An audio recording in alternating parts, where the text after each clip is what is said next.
Landes et les Pyrénées-Atlantiques ne sont plus en vigilance rouge inondation depuis ce matin. La décrue a commencé et pourtant, l'inquiétude est de mise à La Reims en vallée d'Ossau. Au moment où les habitants constatent les dégâts, c'est un glissement de terrain qui menace le village. Élise Descartes, Romain Auville.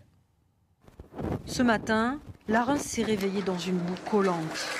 Dans cette rue, l'eau a dévalé, charriant terres et cailloux. Il faut maintenant déblayer et nettoyer.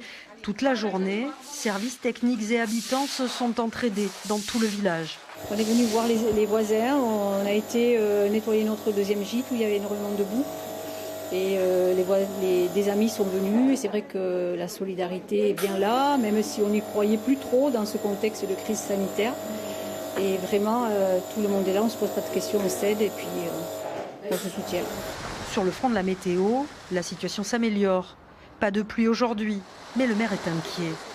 Robert Casadebé, accompagné du député Jean Lassalle, a voulu nous amener au-dessus du village. Ici, un terrain menace de s'effondrer. Si on contrôle ce qui se passe là, un bloc, puis après un bloc, les boues qui descendent lentement, on arrive à maintenir avec les pelles la trajectoire et maîtriser le flux.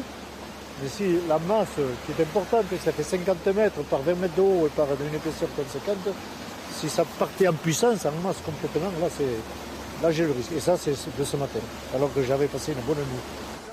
Si la pluie n'est plus à l'ordre du jour, l'eau continue de dévaler. La remontée des températures prévue en début de semaine prochaine pourrait encore accélérer la fonte des neiges et compliquer la situation. Le ministre de l'Intérieur Gérald Darmanin est attendu à La Reims vendredi prochain.